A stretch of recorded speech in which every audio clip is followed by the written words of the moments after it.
എല്ലാവർക്കും നമസ്കാരം. അതിജീവിതയുടെ ഒരു വീഡിയോ തന്നെയാണ്. അതിജീവിത അനുഭവിച്ചു വന്ന ദുരിതങ്ങൾ ഈ 8 വർഷക്കാലം എന്ന് പറഞ്ഞാൽ അന്ന് ആ രാത്രി നടന്നതിനേക്കാട്ടും കൂടുതൽ ആ കുട്ടി അനുഭവിച്ചിട്ടുണ്ട്. ഓരോ വട്ടവും കോടതിയിൽ കയറി ഇറങ്ങുമ്പം എതിർഭാഗം വക്കീലന്മാരുടെ ക്വസ്റ്റ്യൻ ചെയ്യത്തിൽ കേട്ടു നിൽക്കാൻ പറ്റാത്ത തരത്തിലുള്ള വൃത്തികേടുകളായിരുന്നു ചോദിച്ചതിന്. അത് കേട്ടു നിന്നിട്ട് ആരും അരുത്, അങ്ങനത്തെ ചോദ്യം ചോദിക്കരുത് എന്ന് പോലും ആരും ഉത്തരവാദിത്തപ്പെട്ടവർ പോലും പറഞ്ഞിട്ടില്ല എന്നൊക്കെ നമ്മളിങ്ങനെ സോഷ്യൽ മീഡിയ എന്ന് പറയാം. ഓരോ പ്രാവശ്യവും കരഞ്ഞുകൊണ്ട് ഓടി ഇറങ്ങുകയാണ് ചെയ്യുന്നത്.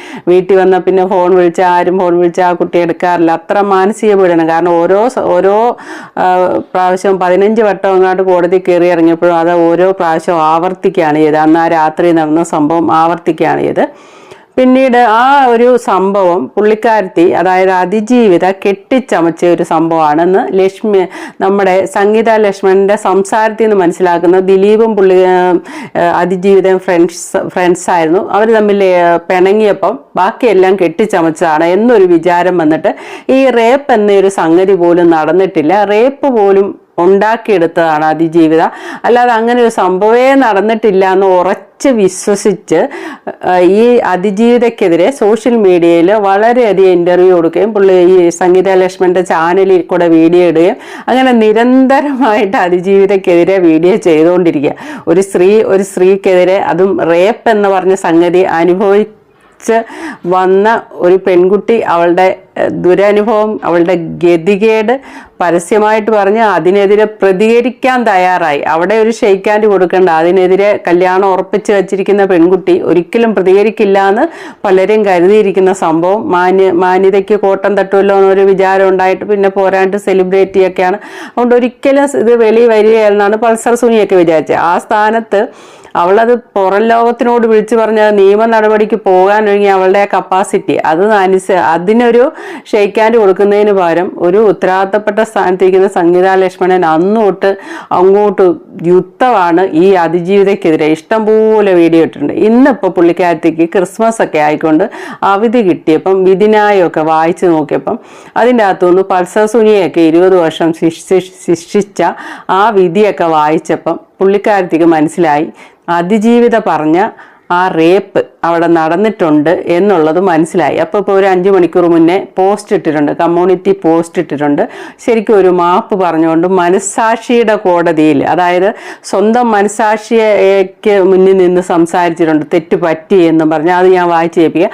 അതിന് മുന്നേ പുള്ളിക്കാരത്തി എന്തൊക്കെയാണ് പറഞ്ഞു വിട്ടതെന്നുള്ളത് നമുക്ക് അത് 3-4 വർഷം മുന്നേ പറയുന്ന കേസ് കേട്ടാ പലത് നമുക്കൊന്ന് കേട്ടു നോക്കാം.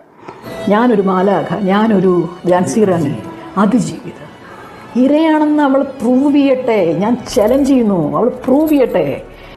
വക്കീൽ, പൾസർ സുനിയുടെ വക്കീൽ ഇവർക്കെതിരെ, അതായത് പൾസർ സുനിയുടെ കേസ് എന്താണെന്ന് നമുക്ക് ആർക്കും അറിയില്ല. ഇപ്പോഴും ഈ പറയുന്ന കാര്യങ്ങൾ അവൻ ചെയ്തു എന്ന് സമ്മതിച്ചുകൊണ്ടാണോ ഈ ട്രയൽ നടക്കുന്നത്? അവൻ സമ്മതിച്ചിട്ടുണ്ടോ ട്രയൽ നടക്കുക ചെയ്തിട്ടുണ്ടോ എന്നുള്ളത്? അങ്ങനെ സമ്മതിച്ചിട്ടുണ്ടെങ്കിൽ ഭാവനല്ലേ അവരല്ലേ ഇപ്പം നാഷണൽ ചാനലിൽ ഇരുന്നുകൊണ്ട് വർക്കാത്തത്തിനോട് പറഞ്ഞത് ഞാനാണ് സർവൈവർ എന്ന്. ഞാൻ ഈ കേസുണ്ട് 15 ദിവസം എന്നെ ക്രോസ് എക്സാമിൻ ചെയ്തു എന്നൊക്കെ അവൾ തന്നെയല്ലേ പറയുന്നത്. അവൾ തന്നെ വന്നിരിക്കുകയാണ്, ഇൻ ക്യാമറ പ്രൊസീഡിങ്സ് പറഞ്ഞിരിക്കുന്നു. വനിതാ ജഡ്ജ് വേണമെന്ന് പറഞ്ഞു. ഇതൊന്നും റിപ്പോർട്ട് ചെയ്യാൻ പാടില്ല എന്ന് ദിലീപ് പോയിട്ട് ജഡ്ജ്മെൻറ്റ് ഓർഡർ മേടിച്ചിട്ടുണ്ട്.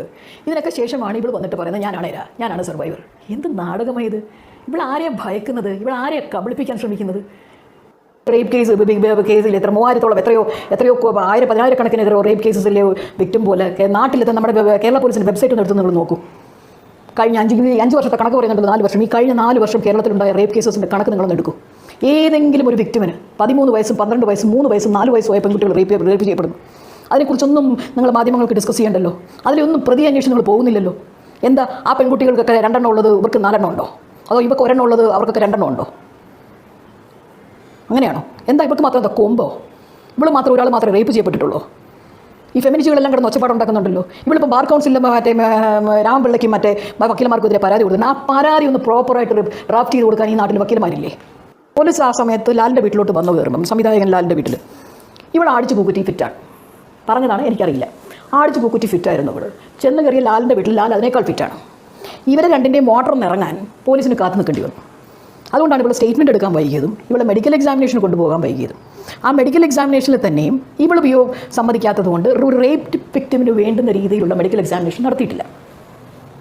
ഇവൾ സമ്മതിക്കാത്തതുകൊണ്ട് അപ്പം ഇതെല്ലാം ആർക്ക് ഗുണകരമായിട്ട് വരും? സംഗീത ലക്ഷ്മൺ സംസാരിച്ചതിൻ്റെ ഇടയ്ക്കകത്ത് ഏറ്റവും കൂടുതൽ ഉപയോഗിച്ച വാക്കെന്താണെന്ന് നിങ്ങൾ ശ്രദ്ധിച്ചോ? റേപ്പ് റേപ്പ് റേപ്പ് ഇതല്ലേ ഉപയോഗിച്ചത്. ഒരു സ്ത്രീയാണ് ഇരുന്ന് റേപ്പ് റേപ്പ് എന്ന് പറയുന്ന വാക്കിനെ വളരെ ലാഘവത്തോടെ പറഞ്ഞു വിടുന്ന വാക്ക്. പുരുഷനല്ല, നമ്മളിവിടെ പുരുഷനെ മാറ്റുന്നത്. ഒരു സ്ത്രീയാണ് പറയുന്ന റേപ്പ് റേപ്പ് റേപ്പ്.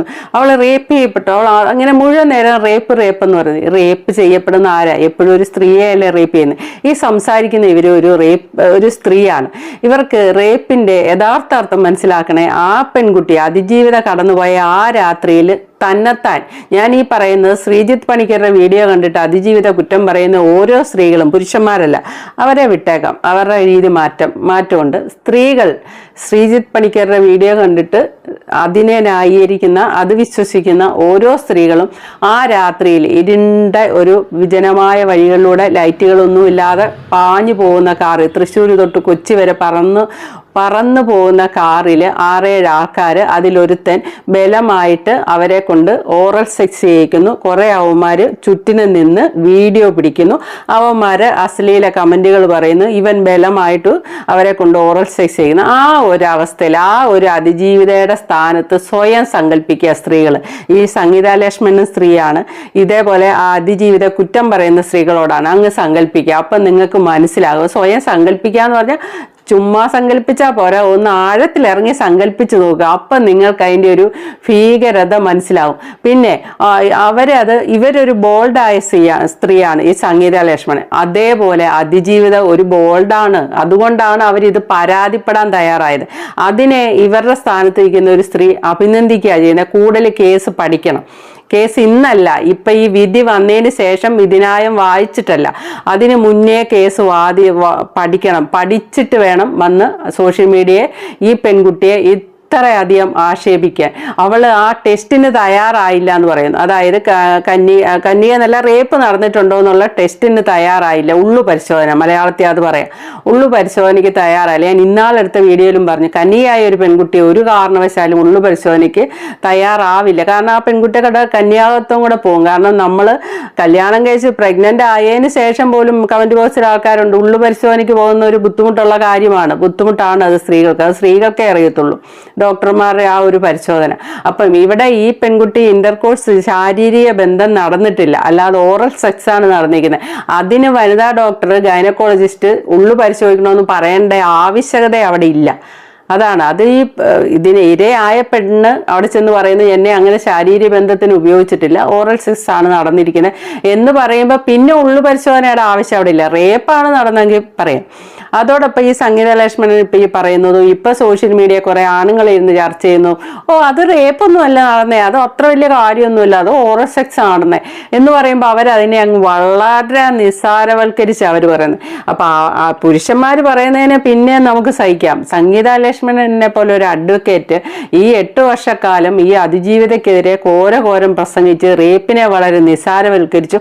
അവളൊരു അതിജീവിത, ഇന്നാൾ പുള്ളിക്കാരത്തി തന്നെ പറയുന്നുണ്ട്, നിങ്ങളെല്ലാവരും അവളെ ഈ യുവനടി എന്ന് പറയുന്നത് എന്തിനാണ്? അവൾ കിളവിയായില്ലേ എന്ന് പറഞ്ഞാൽ ഒരു വ്യക്തി വൈരാഗ്യം വെച്ച് സംസാരിക്കുന്ന പോലെ നിരന്തരം സംസാരിച്ചിരുന്നു ഈ പുള്ളിക്കാരത്തി. അത് എന്തിനു വേണ്ടിയാണ്? ആരോടുള്ള, ദിലീപിനോടുള്ള ഇഷ്ടമായിരിക്കാം, അല്ലെ എന്തെങ്കിലുമൊക്കെ ആയിരിക്കാം. അതായത് റേപ്പ് എന്ന് പറഞ്ഞ സംഗതി പൾസർ സുനിയെ പോലും സംഗീത ലക്ഷ്മണൻ അവിടെ വെള്ളപൂശുക ചെയ്യുന്നത്. അതായത് റേപ്പേ നടന്നിട്ടില്ല, അങ്ങനെ ഒരു സംഗതി നടന്നിട്ടില്ല, വീഡിയോ പിടിക്കലോ ഒന്നും നടന്നിട്ടില്ല. വെറുതെ ദിലീപും അതിജീവിതം തമ്മിൽ നടന്ന ഒരു പിണക്കത്തിന്റെ പേരിലുണ്ടായ ഒരു സംഭവമാണിത്, കെട്ടിച്ചമച്ചാണെന്നാണ് സംഗീത ലക്ഷ്മണൻ വിശ്വസിച്ചിരുന്നതും സോഷ്യൽ മീഡിയ വന്നിരുന്ന് നിരന്തരം അതിജീവിതക്കെതിരെ പ്രസംഗിച്ചിരുന്നതും. അങ്ങനെയാണ് പറഞ്ഞുകൊണ്ടിരുന്നത്. ഇന്നിപ്പോൾ ക്രിസ്മസ് ആയിട്ട്, ഇന്നിപ്പോൾ അവധിയൊക്കെ ആയപ്പോൾ ഇവരൊക്കെ വളരെ ബിസിയുള്ള ലൈഫാണല്ലോ. അത് കളിയാക്കി പറഞ്ഞാൽ അവർ ബിസിയാണ്. അപ്പം ഇന്ന് വരെ ആ കേസ് പഠിക്കാൻ നിൽക്കാതെ ഓരോന്ന് വിളിച്ചു പോവുകയും എല്ലാം ഇന്ന് പുള്ളിക്ക് ഭയങ്കരമായിട്ട് മനസാക്ഷി കുത്തുണ്ടായിരിക്കുന്നത്. കാരണം ഇന്നാണ് ആ കേസ് വായിച്ചു നോക്കുന്നത്. അപ്പോഴാണ് കോടതി പൾസർ സുനിയെ 20 വർഷമൊക്കെ ശിക്ഷിച്ചിട്ടുണ്ട്, അതിന് തക്കതായ കുറ്റം അവൻ ചെയ്തിട്ടുണ്ട്. അപ്പോൾ അതിജീവിത പറയുന്നത് ശരിയാണ്, റേപ്പ് നടന്നിട്ടുണ്ട് എന്നൊക്കെ ഇപ്പം, അല്ലെങ്കിൽ അവിടെ ആ പീഡനം നടന്നിട്ടുണ്ട് എന്നൊക്കെ പുള്ളിക്കാരത്തേക്ക് മനസ്സിലായി. അപ്പോൾ ഇപ്പോൾ ഒരു പോസ്റ്റ് ഇട്ട് മാപ്പ് ചോദിക്കുന്നുണ്ട്, ഇനി കൂടുതൽ അന്വേഷിക്കുമെന്നൊക്കെയാണ് പറയുന്നത്.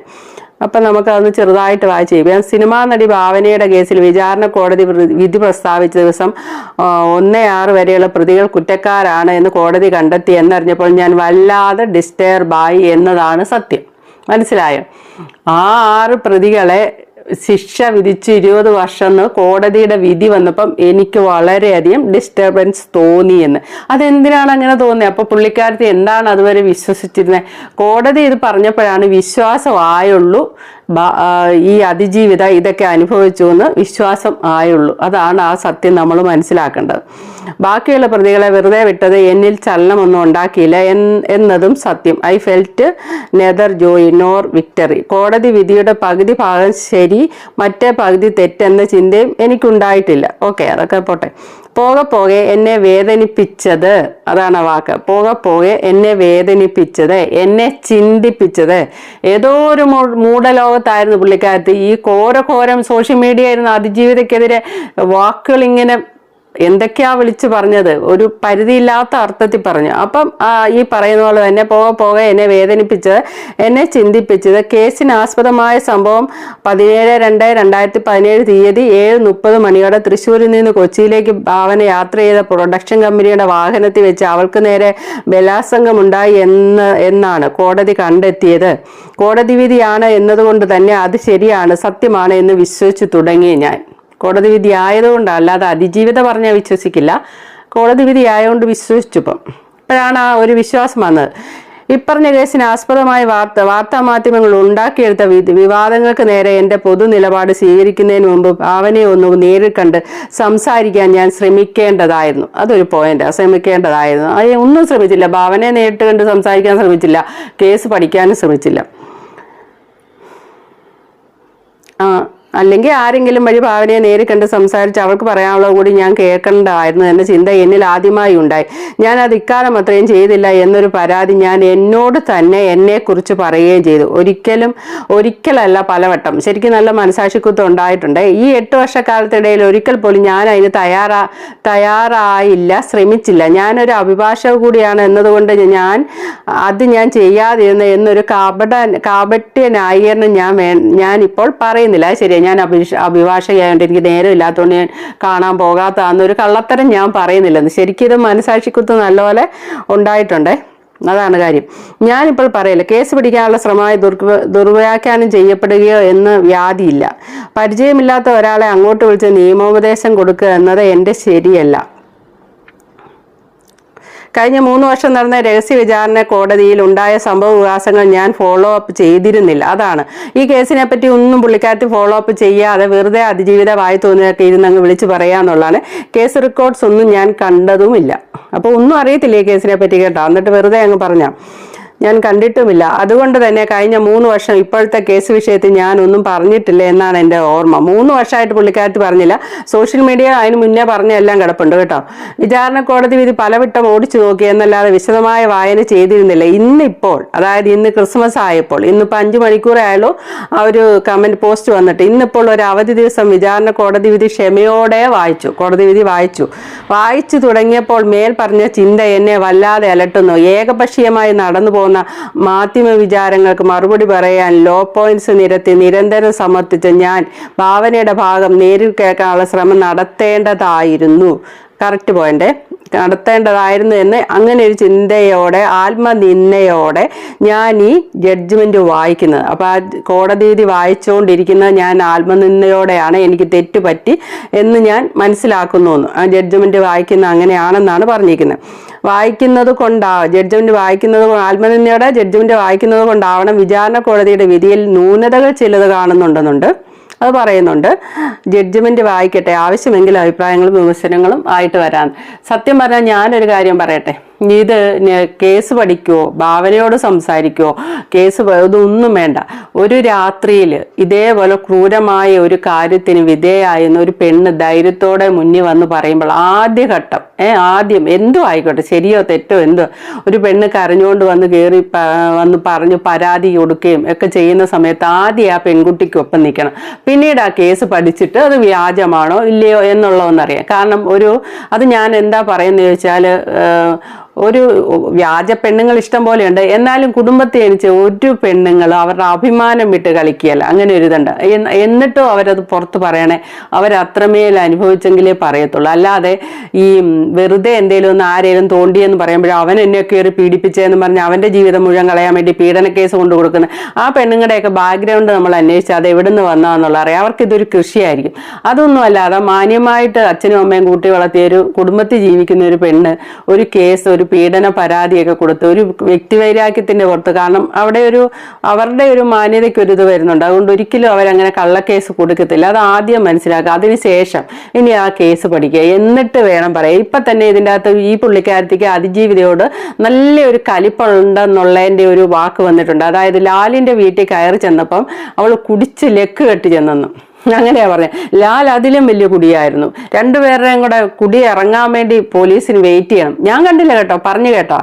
ഈ പറഞ്ഞു കേട്ട സംഭവം ഒരു ഇന്റർവ്യൂവിൽ എടുത്തു പറയണമെങ്കിൽ നമുക്ക് ആ പെൺകുട്ടിയോട് ദേഷ്യം ഉണ്ടെങ്കിലേ നമ്മളത് എടുത്തു പറയുള്ളൂ. എന്നിട്ട് നമ്മൾ രക്ഷപ്പെടാൻ വേണ്ടി നമ്മൾ പറയും എനിക്കറിയില്ല കേട്ടോ, പറഞ്ഞു കേട്ടാ. അപ്പം നമ്മളവിടെ പറയുകയും ചെയ്തു, എന്നാൽ നമ്മൾ ആ കുറ്റത്തിൽ നിന്ന് രക്ഷപ്പെടുകയും ചെയ്തു. അതാണ് ഉണ്ടായത്. അതങ്ങനെ പറയണമെങ്കിൽ അതിജീവിതയോട് വ്യക്തിപരമായിട്ട് നമുക്ക് ദേഷ്യം ഉണ്ടാവണം. ആ ദേഷ്യം മറ്റാരോടേലും ഒക്കെ ഉള്ള ഒരു ഇഷ്ടത്തിന്റെ പുറത്തുണ്ടായതായിരിക്കാം. പക്ഷെ ഇപ്പം ഏതായാലും പശ്ചാത്താപം തോന്നിയിട്ടുണ്ട്. അത് ഏതായാലും ഒരു നല്ല കാര്യമാണ്. പക്ഷെ എന്നാലും ഈ സോഷ്യൽ മീഡിയയിലിരുന്ന് ഈ അതിജീവിതക്കെതിരെ ഇത്രയധികം വൃത്തികേട് പറഞ്ഞപ്പം ആ പെൺകുട്ടിയെ നേരിട്ട് വിളിച്ചൊരു ക്ഷമ പറയുന്നതാണ് ഏറ്റവും നല്ലതെന്നാണ് എൻ്റെ ഒരു അഭിപ്രായം. അപ്പോൾ okay, thank you for watching. അടുത്ത വീഡിയോ കാണാം.